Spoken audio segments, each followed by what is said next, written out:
Alright guys, welcome back to the channel. If you're new, my name is Bobby. Guys, today hopefully hilarious video. We're gonna react to living ironically in Europe with the latest upload, Islam in the Balkans. So if you've never seen my face before, I am from the Balkan, matter of fact from the little country there somewhere in the back called Northern Macedonia. And yes, I've been a subscriber to Living Ironically in Europe's channel for a while now, for all the comedic Balkan content that is. So I haven't watched the video yet, I do expect it to be funny nevertheless. However, I've been warned already in my Telegram group that this video is absolutely wrong because it is produced by a Serb after all. But before we start the video, as always guys, if you enjoy my content, leave me a thumbs up, subscribe to the channel if you haven't already, and check out the links in the description box below to further support my work. And now, with no further ado, let's have a look. If you've ever looked at a map of the Balkans, you've probably seen a map like this, or one like this. Let me stop this real quick to read it out. Corruption Perceptions Index 2017 Balkan countries. Yeah, this looks about right, especially my home country here. Takes the cake, of course, and wins with a whopping 107. Or one like this. But if you've ever looked at one that shows religions, you've probably noticed that it's quite diverse. And although it lies directly in Europe, there's a quite sizable Muslim population living there. But why is that? And are these Muslims different in any way than the ones that ride camels in the desert and do certain things to Eastern European Instagram models in Dubai? Well, stick around to find out. Humor. Although technically Muslim minorities have been present in the peninsula since the Turkomans came to the Balkans to escape the Mongol invasions, with the Muslim nomadic horsemen such as the Büssermin founding villages here and there, the story of Islam in the Balkans begins in the mid-14th century with the Ottoman conquest of Adrianople. The city's fall to the Ottoman Turks signified a new era in the region's history and allowed for Islam to take its first step into the Balkans by gaining its first major foothold in God's cursed neighborhood. Over the next century, the Ottoman state would expand continuously, increasingly conquering more and more states until it practically unified the Balkans. As it did so, Islam would be spread in three main ways. The first one being the classic taken out from any would-be imperialistic textbook: colonization. As the Ottomans took over new estates and lands, they'd need someone to govern them. And considering they obtained those lands by essentially murdering the local nobles' army, family, and a loving pet, they probably wouldn't make the best of loyal subjects. So yeah, I guess this is why you guys warned me about this video. Colonization. I don't really think that this term applies as such. Conquest, surely. I mean, obviously it was a conquest of the Balkans and then up to Vienna. So I'm not going to pretend it was all ponies and butterflies. It was obviously a takeover. But to call it colonization would simply not be fair, because if you look into colonized countries, for example, colonized countries in Africa or South America that have been colonized by Christian forces, you see that the religion is imposed onto those people, and to this very day you can see that those people are still Christians, predominantly Catholic Christians. However, on the Balkan this does not hold true at all, and therefore you have to ask the question, why? Why, for example, do you have 365 different churches in Ohrid, Northern Macedonia alone? Why are the Serbs, the Northern Macedonians, the Croatians, etc. still Christian? How come? If they've been colonized, so to speak, they should of course adapted Islam, but this is not what happened. So therefore, no, those Christian populations have not been forced into the religion of Islam whatsoever. Then he continues and says that all the noble families have been killed. That is not true either, because you can look up historically that many noble families actually went into alliance with the Ottomans and they became Muslim themselves. And therefore the beginning of this video paints a specific picture that makes you think of colonialism and how it affected the indigenous population. However, this does not hold true on the Balkan. Instead, the Sultan would bring in Mehmed and his peasant subjects from bumfuck Anatolia then give them some land, tell him to go wild and have fun. Thus, an upper Muslim ruling class was established in the Balkans from the get-go, alongside pockets of Turkish peasantry. The second way of expansion was through the Sneako method, aka local consensual conversion. Although technically the Ottoman Empire was more tolerant for the time compared to its other neighboring kingdoms and empires, that spurred over someone daring to translate the Bible into their colloquial language. Still, to move up anywhere in the social hierarchy, you had to be Muslim. As such, with the establishment of the Muslim ruling class, the Balkan medieval class divide was put into overdrive, as now you could divide society into the haves, the Muslims, and have-nots, the Christians. So, much like how Andrew Tate and the sheiks of Dubai flexed their Bugattis and Rolexes to the impressionable Sneakos of the world in an effort to convert them, the Ottomans were no different, providing monetary incentives like... Yeah, as I said in the beginning of the video, I actually really like this channel. It's usually very humorous, and I like the jokes about the Balkan nations, my own nation included. I really have to laugh when there is fun poked at Macedonians. I find it very, very funny, quite hilarious. But in this video, he sounds very sour, to be totally honest, and he seems to have a grudge somehow at Sneako here for reverting to Islam. And then he says that Andrew Tate, he's kind of tricking Sneako by flashing his Bugatti, and this is why Sneako reverted. I mean, first and foremost, Andrew Tate reverted as well, right? And what does it have to do with money? Andrew Tate made most of his money prior to reverting to Islam. You can see this in the timeline when he came up with Hustlers University and when he was the most Googled man on the planet. Back then, he was still a Christian. He wasn't a Muslim yet. After his reversion, he actually ended up in jail, and then his fame kind of started plummeting a bit.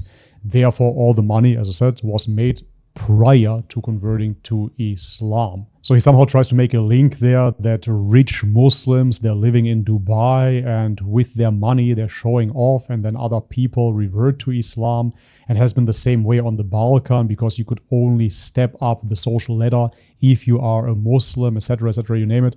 Man, listen, back then especially, the reality was the majority of people on the Balkan in Europe, they were simply peasants, of course. And for the peasantry, nothing much changed. As I said, the churches were all preserved. People could follow their own religion. They would have to pay a tax. But yeah, well, guess what? Nowadays you're paying a tax as well, which is substantially higher than a jizya tax to begin with. But nevertheless, yes, the government, the governance, the people in power, the elite were Muslims. And therefore, if you would like to get into those ranks, you would have to accept the religion as well. What is so surprising about that? If you look into politics as such, for example, if it is, let's say, nationalism. If nationalism is ruling the land, then for you to step up the political ladder, you would have to be a nationalist as well. The same would apply for communism, for example, or democracy or whatnot. If there is a political power in place, and that political power follows a certain ideology, for you then to penetrate that political power, you of course have to adhere to their structure, to their customs, to their norms. This is just common sense, obviously. And therefore, in an Islamically ruled society, obviously, if you want to be amongst the rulers, then you would have to be a Muslim. Go figure. Lower taxes and job promotions to their subjects that would convert, whilst also making life more difficult for those that... No taxes at all for Muslims. Muslims have to pay zakat, which is charity, basically, obligatory charity. And the non-Muslims have to pay jizya, which is the obligatory tax. But ultimately, it is not very much. If you look into jizya, for example, it is around 2.5%. How much tax do you pay? Wouldn't. This incentive to abandon their faith was manifested through systematic discrimination. As a non-Muslim, you weren't allowed to ride a horse, wear the color green, nor build churches above a certain height. Alongside this, when it came to official dealings in Ottoman court, a Christian's word counted for less than that of a Muslim's, whilst at the same time they also had to pay heavier taxes. As such, thousands of autochthonous Balkaners converted to Islam in an effort to secure that bag and stop being treated as second-class citizens. The third method, and arguably the most brutal, was forced conversion. Now, as I've mentioned a billion times by now in almost every video where I mentioned the Ottomans and the Balkans in the same sentence, the medieval Turkish state implemented a blood tax known as devshirme upon its Christian subjects. This tax demanded that Christian families every couple of years would hand over their son to the state, who would then be transferred to Istanbul, converted to Islam, and turned into a soldier who would then continue conquering new Christian lands and indirectly continue this cycle. Obviously, somebody from the Balkan, I've heard those stories about devshirme or later janissaries, how the Ottomans came into certain households and they would simply kidnap basically the sons and turn them into Muslims, turn them into soldiers. And especially as a kid back then, I found those stories quite disturbing. And to this very day, this doesn't have a nice ring to it, obviously, I have to admit. But matter of fact, looking into Islam further, I couldn't find any proof from the Quran or from the Sunnah that such practices would be justifiable. And therefore, for me personally, it's important what the religion says. And as I said, in the Quran or in the Sunnah of the Prophet ﷺ, we cannot find any mentioning of janissaries, and therefore I simply see this as a byproduct of an empire politically conquering with the means at that time. But I cannot say that this therefore is Islam. Alongside this, there were also classical forced conversions that would usually occur after an uprising, as is the example with the burning of the Serbs' most important saints' remains after the failed Banat uprising. As such, Islamization on a mass scale was I have to stop it again. Yeah, he keeps on mentioning forced conversion, forced conversion, forced conversion. And listen, I'm not here to doubt that some forced conversion happened. But yet again, you have to take into consideration how many people maintained their Christianity to this very day. But moreover, what should be truly important is, what does the religion state? And therefore, if you open up the Quran, you will find that there is no compulsion in religion, which means nobody should, Islamically speaking, be forced to convert to Islam. If they've been forced, then this is not a legitimate conversion to Islam whatsoever, because we truly believe that Allah guides who He wills, and therefore it has to be a sincere, honest conversion right there from the person itself and not by force. Thrace, Macedonia, Bosnia, Cyprus, Crete, Albania, and parts of Bulgaria and southern Serbia. And although if we look at a religious map of the Balkans today, we can see remnants of this policy, the map back in the day was actually much greener. But even so, at its peak, it is estimated that only 20% of the peninsula identified itself as Muslim. The reversal of demographic changes occurred yet again in the late 19th. How can that be? Yeah, but that's exactly my point. How can that be? How can the population maintain their religion? How can it be that Islam was only 20% on the Balkan Peninsula and to this very day is not the majority religion if it was indeed enforced by the Ottomans? This doesn't make sense. By 20th centuries, with the establishment of independent Balkan states, who would go on to kick out and ethnically cleanse large chunks of Muslims from their territories and exchange them with the Turks for their ethnic peoples in Anatolia. Although Islam had made its way to the Balkans and ingrained itself as an unignorable part of Balkan society, it developed vastly differently than in the rest of the Islamic world, which led to it becoming a completely unique phenomenon on its own. Unlike the rest of the Muslim world, which started liking the color green in the early medieval period via the conquest of Muhammad and later his caliphs, Islam entered the Balkan stage relatively late. Before its arrival, various sects of Christianity already had established deep cultural and historic ties with the local inhabitants, and paired with the fact that many of the conversions came about due to material goods and status, this made Islam in the Balkans extremely unique to that of Islam in the Arabian Peninsula. For starters, instead of becoming practicing Muslims, many Balkan Muslims became sociological Muslims, meaning that while on paper they technically embraced Islam, in practice they didn't really practice it all that much, nor were they really religious. This can be observed with the two staple foods of the Balkans: alcohol and pork. As you should know, consuming both is extremely frowned upon in the Islamic world and is a sin according to the Quran, the Muslim holy book. However, in the Balkans, Muslims would consume both without beating an eye, which still happens to this very day. If you go to Bosnia and Albania, you'll probably be surprised to see a bar right next to a mosque and people taking shots right after their noon prayers. And now again he's painting another picture where basically nobody is practicing Islam on the Balkans, right? They're all eating pork, drinking alcohol. That is simply not true whatsoever. He's mentioning certain bars where people take shots and whatnot. Yeah, you do have bars in Turkey as well. Or Dubai, which he loves mentioning so much, has bars and clubs as well, of course. But this has nothing to do with the religion per se or with people practicing the religion as such. Obviously, in this day and age of liberalism, yes, you will have such phenomena. And on the Balkan or worldwide for that matter, surely, yes, you do have Muslims that drink alcohol, but that doesn't make them a non-Muslim out of a sudden. They're engaged in a sin. If you look into Christianity, for example, sex out of wedlock is a sin, of course. You should get married first, right? But how many Christians do fornicate? How many Christians do have sex out of wedlock?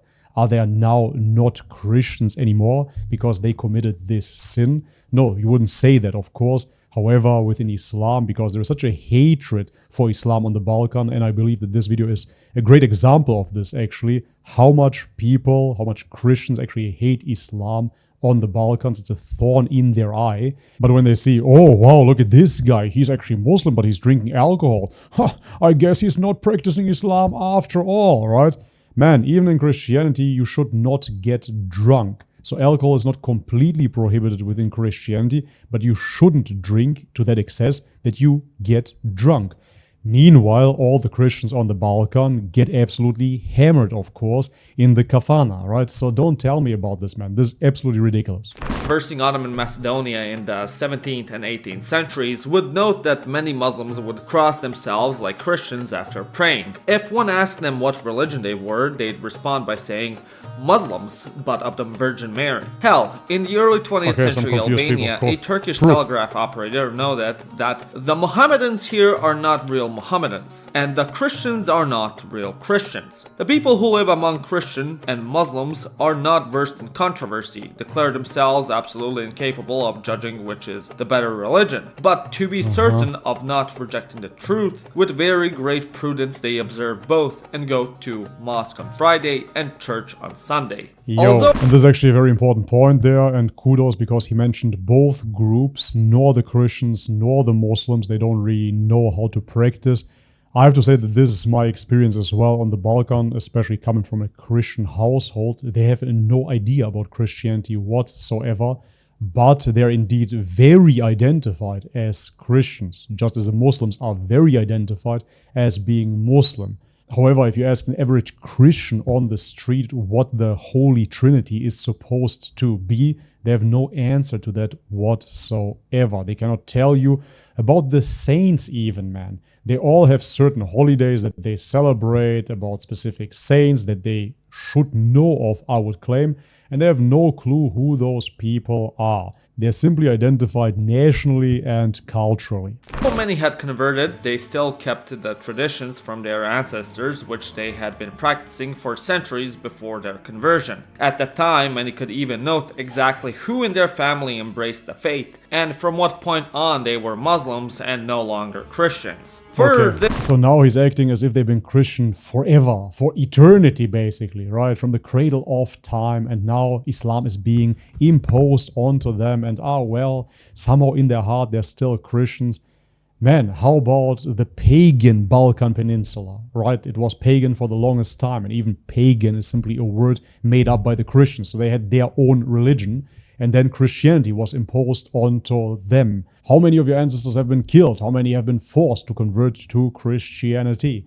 But this is not the topic of today, right? It's not, because who cares? They've been Christian forever, and now the evil Muslims, they come and make them Islamic. This mixing of religions was propagated by the demographics of the Balkans. As I've stated before, at the peak of Balkan paganism to this very the Muslim day, population at most was 20%, while the Christians made up around 80%. As such, Christian culture was still significant enough that it could influence Muslims into continuing and embracing their cultural practices. The so-called bastardization of Islam was also perpetuated due to mixed marriages. Many Christian women were taken as wives by the Muslim upper class, most notable of which was Serbian despot George Branković, who married off his daughter, Mara, to Sultan Murad II. As such, a lot of Muslim children grew up in families where they were taught Muslim cultural practices by their father and Christian ones by their mother. These marriages weren't one-sided at all when it came to religion.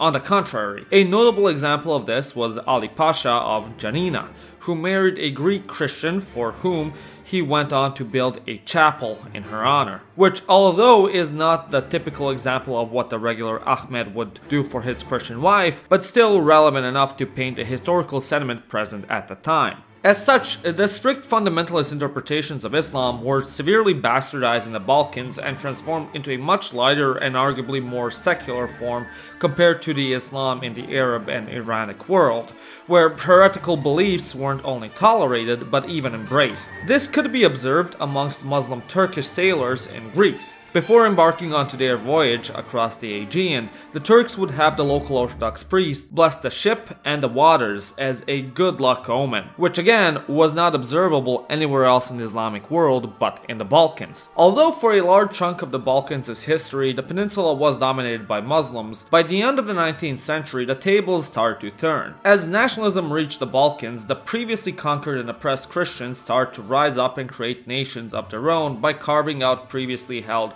Ottoman territory for themselves. In a matter of decades, Balkan Muslims suddenly found themselves living in new states as minorities. After the Turks were kicked out and the occasional pogrom here and there, the Muslims living in these new states were sort of left to their own vices. Unlike the Christians, who categorized themselves based on ethnicity now instead of religion, Muslims, regardless of their ethnicity or language they spoke, were categorized as simply Muslim, which allowed them to garner larger numbers. That's the beauty. What he is describing now is the rise of nationalism, of course, and I would say the absolute mess of nationalism, because what you see then and there is the splitting into somewhat larger nations, and then they become smaller and smaller and smaller to this very day, where you have little mini countries like Northern Macedonia or Kosovo or whatnot. It's an absolute disease, of course. Islam, on the other hand, does not define you by telling you, hey, you're a certain ethnicity and therefore you belong in this box. No, it defines you by faith.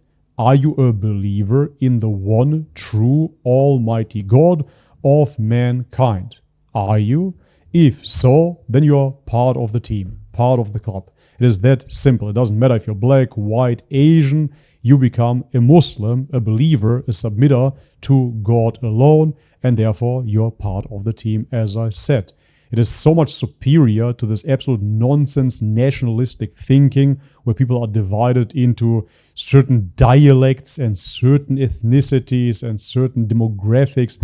It's absolutely ridiculous and laughable, and this is why you have the term Balkanization, of course, because those people got decimated into small little tiny countries. If they categorize themselves based on ethnicity, which also allow them to have greater influence in local policies and decision making. As such, they were allowed by these new states to organize themselves around madrasas, waqfs, and Sharia courts, because of which the new Christian kingdoms garnered relative loyalty from their Muslim subjects. This autonomy and policy of self-determination was later reversed after World War II when socialist autocracies took power. Under them, many madrasas and Sharia courts were closed down, while waqfs were nationalized. Albania, which was the only Muslim country in the region at the time, took it even a step further by completely banning religion in 1967. Prior to this, religion overall in the Balkans was seen as generally a private matter. However, with these new militant secular policies, Islam was subdued even further, completely changing the understanding of how religion was viewed and practiced.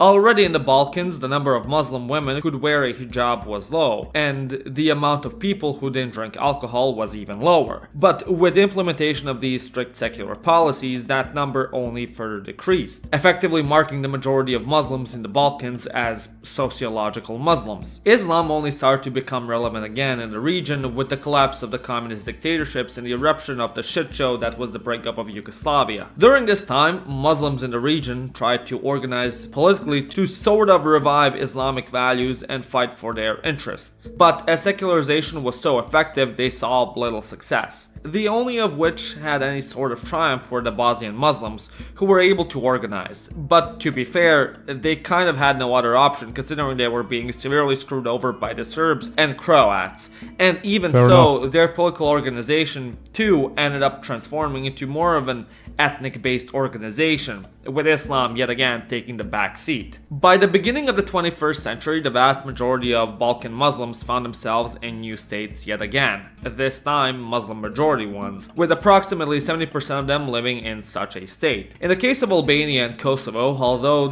there was an initial movement for an Islamic revival, its extent was very limited, with the main change happening on a state level that some religious symbols started being used. Politically, both stayed extremely secular, with Islam not playing a larger role in the way their governments function, more than how Christianity plays a role in Germany or Sweden. Bosnia, on the other hand, due to the war, initiated a process of re-Islamization with their first president, Ali Izetbegovic, who made an Islamic declaration and attempted to use the army to push for this policy by targeting mixed marriages, banning the celebration of Christmas, and consumption of alcohol. Hell, during the Bosnian War, a notable number of foreign mujahideen came to the country to help the war effort and recruit Bosniaks to their extremist organizations to fight in other wars in the Middle East. However, immediately after the war, these policies met resistance and the country was again put down the path of secularism. In recent times, Islamic Bosnia is complicated, man. You cannot ban celebration of Christmas in Bosnia. Bosnia is at least 45% Christian, so basically half of the country is Christian, the other half is Muslim. Obviously, you cannot forbid Christian holidays. Countries have seen a slow revival as more and more mosques, madrasas, Islamic literature, and other types of Islamic educational institutes have started to pop up. However, a lot of this hasn't been due to organic development, but thanks to foreign influence, mainly from Saudi Arabia and Turkey. With the fall of communism, the newly born Muslim countries in the Balkans became open to... This is again this nationalistic thinking that is very prevalent on the Balkan. He's mentioning it as if it is something bad. Oh, Saudi Arabia and Turkey is helping out here. It's not organic. It doesn't really come from the people. Why is it an issue if countries that are more qualified in the religion help out and support monetarily and theologically? Why is it a problem? The Islamic world. The Orthodox mind cannot Muslim understand scholars, this. preachers, and Islamic NGOs have found their way to the Balkans and have been relatively successful in spreading Neo-Salafism amongst the youth of these countries, because of which some claim that the younger generations within Bosnia, Albania, and Kosovo have adopted more fundamental views when it comes to Islam, coining it as the Wahhabization of the Balkans. However, others have argued that the influence has been negligible and that the influence from foreign Islamic actors has only spawned a small minority of fundamental Muslims, who for the most part have been kept in check via the secular institutions and Balkan traditions. Meanwhile, the government and Islamic community en masse have stuck to Turkey's Islamic principles due to historic ties and more similar cultural and religious practices, rather than Saudi Arabia. Nevertheless, the development of the neo-Islamic thought is definitely something to keep an eye out for in the region. All in all, Islam in the Balkans has developed in a unique way and for the most part has remained quite different to the Islam practiced in the rest of the Islamic world, with many Western countries taking note and trying to implement the policies from Balkan Muslim countries in the integration of new coming Muslim migrants from the Middle East. And although Muslims from this part of the world have not been shy of controversies and conflicts with other religious groups in the region, they've still developed into an extremely unique ethno-religious group that does things its own way. Alright guys, this is it for today's video. I'm going to cut it off here. It's way too long as it is, and yes, I truly understand why you guys warned me of this video. It was extremely biased, of course. He tried to state certain facts objectively, but the bitterness, the sourness, the nationalistic perspective of a classical Balkan inhabitant came totally out here in this video, I really have to say. And again, I have to repeat myself, I'm still going to watch the channel and I do enjoy his work otherwise. But when it comes down to Islam, it is quite fascinating, truly. I see it in my family as well, in my surroundings. Christians simply hate Islam on the Balkan. If they could simply wipe it away, they obviously would. And they see it as something ethnic, especially in northern Macedonia. They identify Islam only with Albanians and with the distant Turks, and that's what Islam is supposed to be. Meanwhile, we do have ethnic Macedonians as well, if there is such a thing in the first place, but nevertheless, ethnic Macedonians that are Muslim as well. They call them Torbeshi in Macedonia. And then you have other Slavs, such as the mentioned Bosnians, that are Muslim as well. But still, the Balkan mind cannot comprehend that it's not an ethnicity, that it's not a cultural thing either. Yes, it is normal that religion and culture will be intertwined, especially over centuries. But what is a religion truly? You have to look into the theology. What does it mean? What does it propose? If you look into Christianity, for example, you're only a Christian if you believe that Jesus died on the cross for your sins. And moreover, you have to believe that Jesus is God. And not only uniquely God, but rather he is part of the Trinity, which means the Father, the Son, and the Holy Spirit are all equally God. And they're all co-equal as well, even though one is called the Father and the other one the Son. No, the Son is not subordinate to the Father. No, quite the opposite. They're just equally God. And if you don't believe that, then you're not a Christian. At least this would hold true if you look into the theology of Christianity. But 99% of people, of course, do not do that. They don't really care. And therefore it comes down to culture again, because they're culturally identified as Christians. But this is not the religion, as said already a billion times. And therefore I urge people to truly look into the religion alone. Not what Islam now is on the Balkans or what Islam is in Saudi Arabia. It doesn't really matter. What matters is, what is Islam? So open up the Quran, open up the Hadith, study the religion in order to understand it. And especially if you think you hate Islam, you should do that. Because many people on the Balkan think they hate Islam, but they're absolutely ignorant and ill-informed when it comes down to the religion. So how can you hate something that you don't really understand? Look into it. And moreover, look into Christianity as well. Read the Bible, read the church fathers, and try to understand what your religion is trying to tell you here, what you're supposed to believe. I believe only if we can look over culture and put that aside ultimately, truly give it the benefit of the doubt and look at the sources objectively, we can derive truth. But maybe this is a bit too much expected of the Balkans. Alright guys, but this is it for today's video. If you enjoyed it, leave it a thumbs up, subscribe to the channel if you haven't already, and check out the links in the description box below to further support my work. And as always, may God bless you all. Much love and peace. يا نفس إن لم تظفري لا تجزعي